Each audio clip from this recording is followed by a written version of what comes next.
Hey guys, in today's video we're going to be working with the Ender 3 Pro, and recently I've been running into some trouble with my prints not turning out right. And the problem that I'm having is the gantry on all these Creality printers. When you first assemble it, if you don't get this position right, it's either going to be too high or too low on the right hand side, and there's no way to adjust it. What I want to do is I'm going to pull this thing apart, and I'm going to try to see if I can reverse how these screws go on. Currently they're screwed in from the back, and the only way to access it is to take the entire x-gantry off the vertical frame. So by moving the screw heads to this side and tapping the back plate, we should be able to just loosen these screws and make the necessary adjustments here.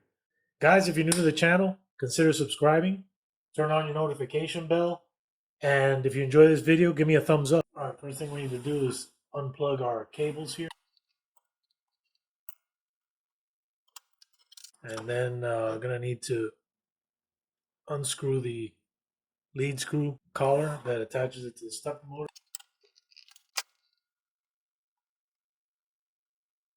And next thing I'm gonna do is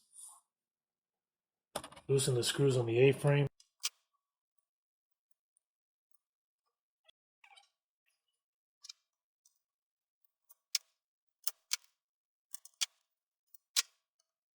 And once you got this off, then you just lift this thing up and off. All right, what we need to unscrew are these two screws right here. So right now they're screwed in from the back side. So the bracket that's under the stepper motor, you can just slip it in through the hole here. See, it's got a hole. And then just loosen this. And if you assemble this properly, this thing is going to be tight.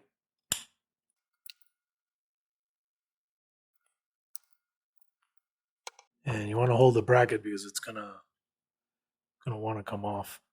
Another thing we're going to have to do is we're going to need to remove this belt. So I'm going to go ahead and loosen the tension on this now. Probably leave that one side on. There you go. And be careful here with this limit switch that you don't damage it. So what I'm going to do is I'm going to hold this bar up against the bracket while I unscrew this.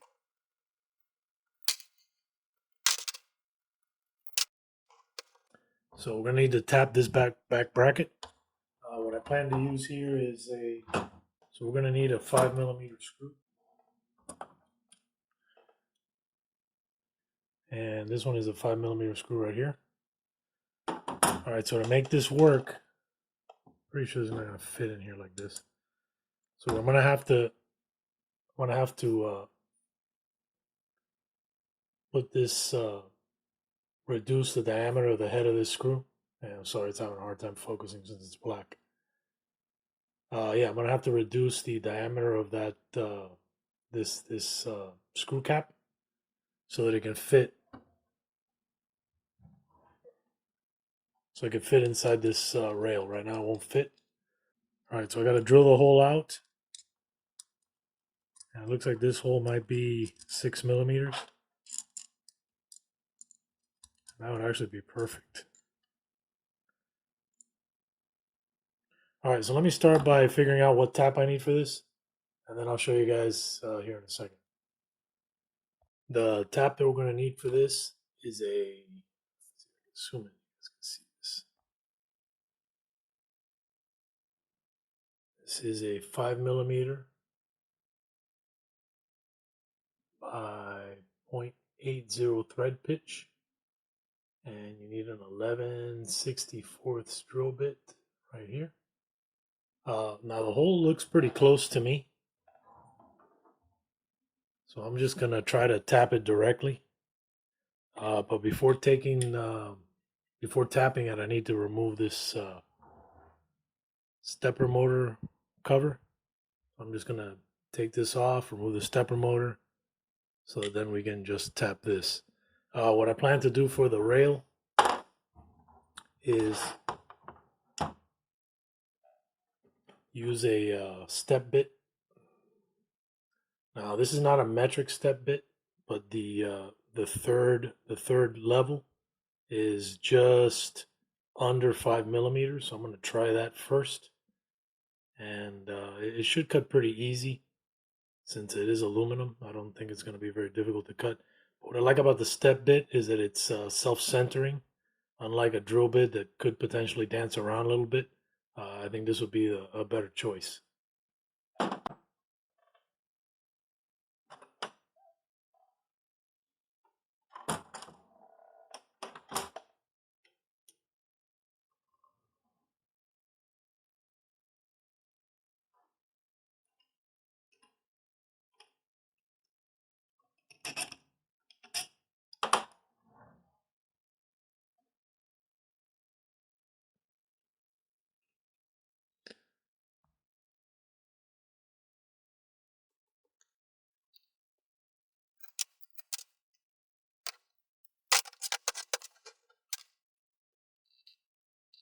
All right, I'm just gonna go slow.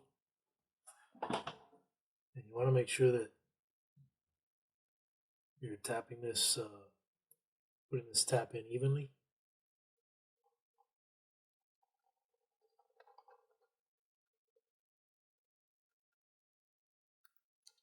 I'm just gonna test it, make sure the screws in.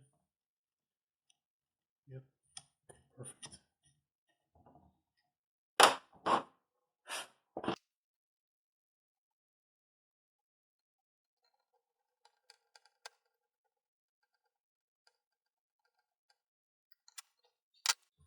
All right, next thing we're gonna do is drill this. I'm gonna have to do one side and then turn it around and then do the other side.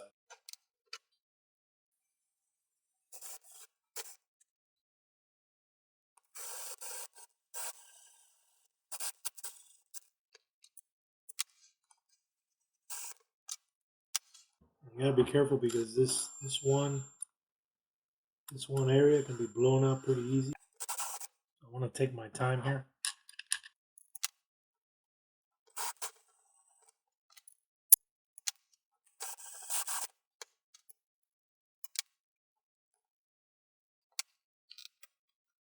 And I'm just gonna check it against a 5mm drill bit.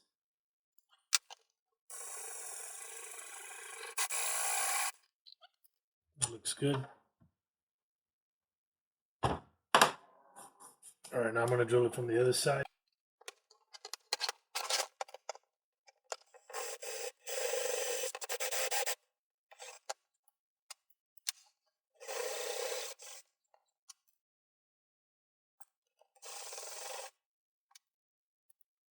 And I don't wanna drill it anymore with the step bit because it looks like it's already through. Actually, that looks like it's already through. Yeah, that's perfect. All right. All right, that looks good. So here's the dangerous part about this is that this screw here on the side is drilled real close to the end of this rail. I don't think it will be a problem if you do blow it out, but it'll be better if you didn't. So now the next one is fairly simple. It's just this one over here. So that one doesn't have any real danger of getting too big. But this one I may want to make it one step bigger, maybe. I'm going to check it. Let me go ahead and drill that one, and we'll see how it turns out.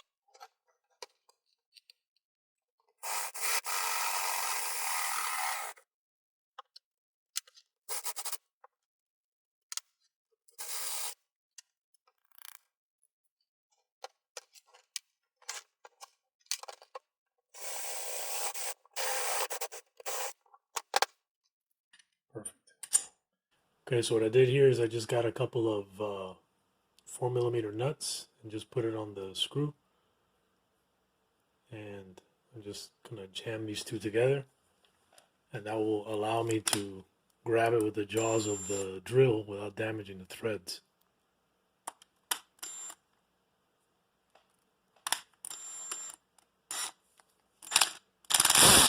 See, so now I can spin it without damaging it.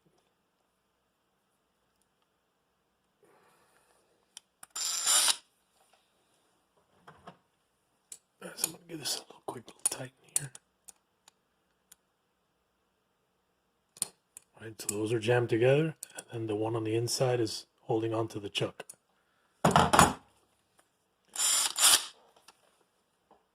All right, you could probably do it with if you don't have one of these little things, one of these disc sanders. You could probably just use a block of wood with a piece of sandpaper, and then just run your drill on the sandpaper, and that'll eventually grind it down. See how it's polishing the edge there? It'll eventually grind it down, but I'm gonna speed things up by just using the little sanding disc here. So safety glasses.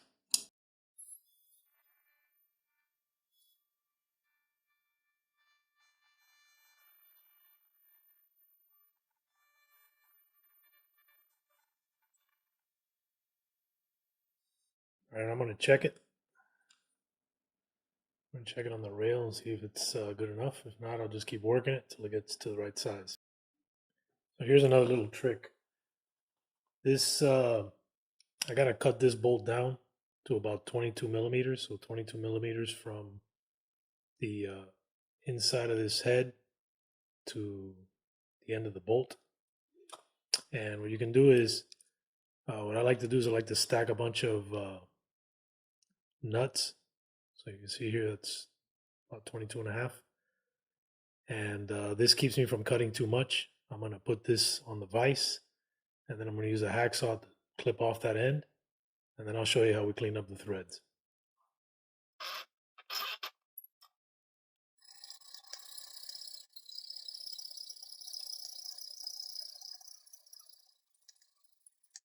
What you want to do now is you want to put this on the drill. Chuck it back up on the drill.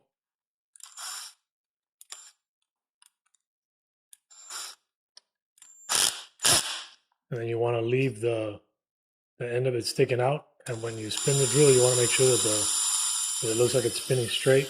Yeah, it looks pretty straight to me. I'm going to come back over here to the disc sander. And thank you, Doug, for telling me about this.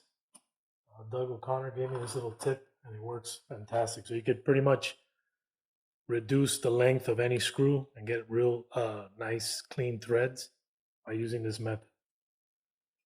So all I'm going to do is I'm going to, just like before, I'm going to turn this on, but this time I'm going to put it at an angle up against the sanding disc, and it'll give me a nice coned edge. And you just keep working it down till you get it to the right length.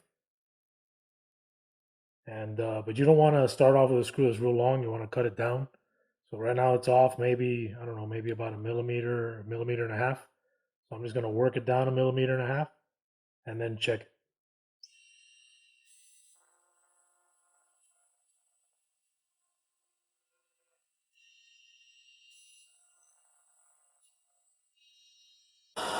So you can see you get a real nice, taper on it. And when you go to try your nut will go on nice and clean. See that? I'm just going to keep going until I get it to the right length. So right now it's 21. I need it to be at 20. So I'm going to knock it down to about this length, and then we should be good. So we got the our two new screws. So these are 5 millimeter by 0.8 millimeter thread pitch, and let's see what they turned out, the sizes they turned out being. So you need about a 7 millimeter head,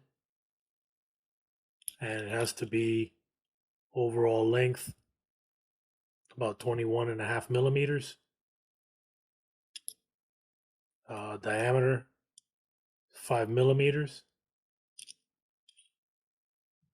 So let's go ahead and put it together. One last thing that you're going to need is a couple of lock washers. So the original screw had a lock washer. We're going to use two bigger lock washers. Now to get these to fit, you're going to have to slide the lock washers in first into the vertical extrusion, kind of like a T-nut, and then put the screw in on top of it, through it. All right, so let's put this thing back together, and then we'll get it reinstalled on the printer.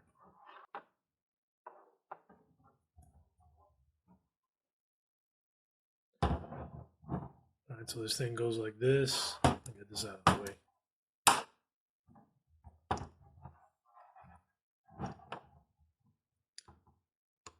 So what I'm going to do is I'm going to start with the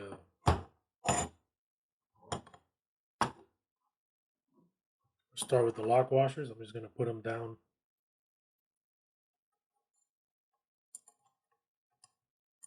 into the space.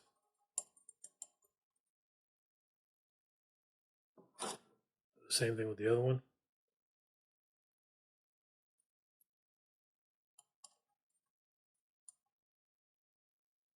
I'm going to drop my screws down.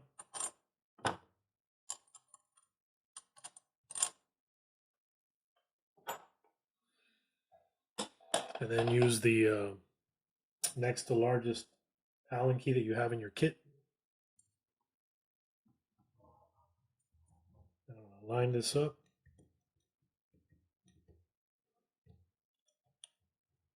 And you want to make sure not to cross thread any of this, so take your time putting these things back together.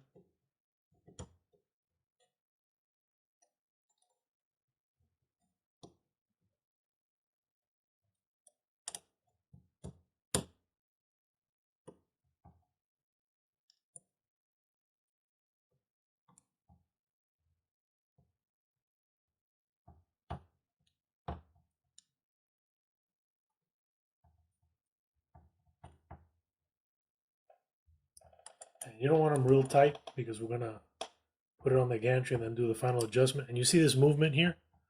You can see that it has some movement. See that movement? That's what's going to allow us to adjust it. So just leave it loose like that for now. I'm not even going to install the stepper motor yet. I'll do that last.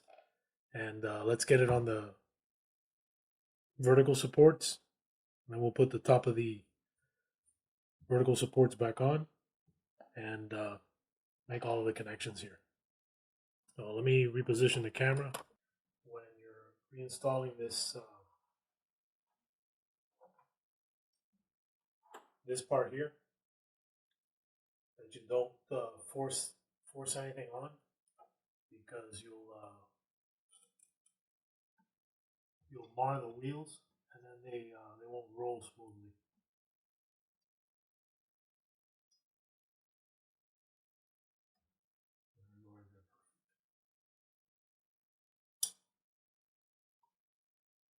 I'm just going to put something down here to support it. All right, what we're going to install next is going to be the stepper motor.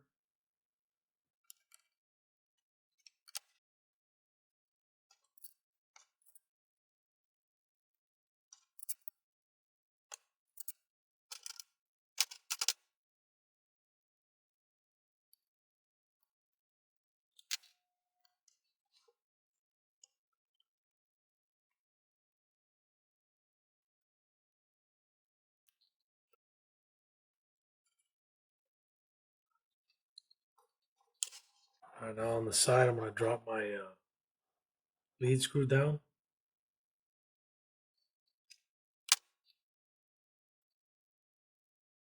And snug that down real good.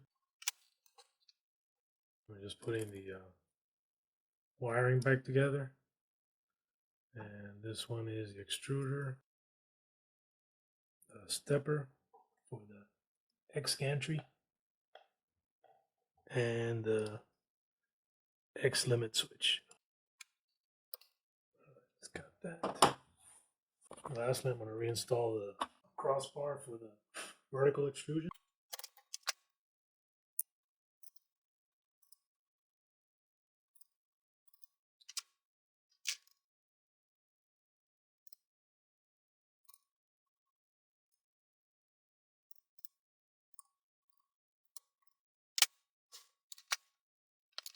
All right, what we're going to do next is make our adjustment to our gantry. And what I'm going to use for this is a couple of 3D printed parts. And I'll put these in the video description if you guys want to use it. And all I'm going to do is set them one on each side. If I can get them on there.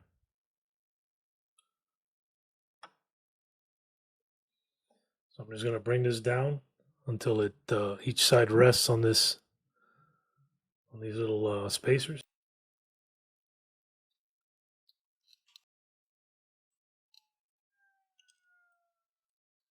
What I'm going to do is I'm going to loosen up the screws on the back side of this bracket so that they can drop down.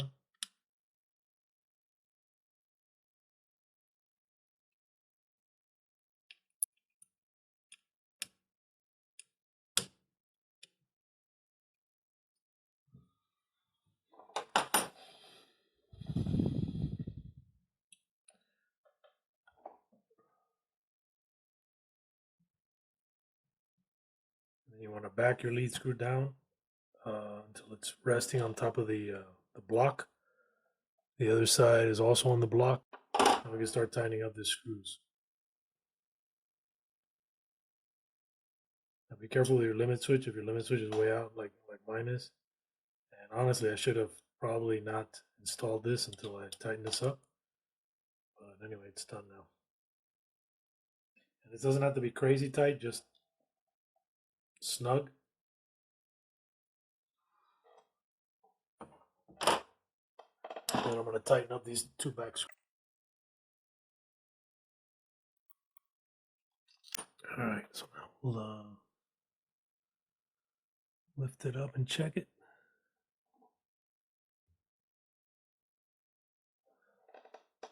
That looks good.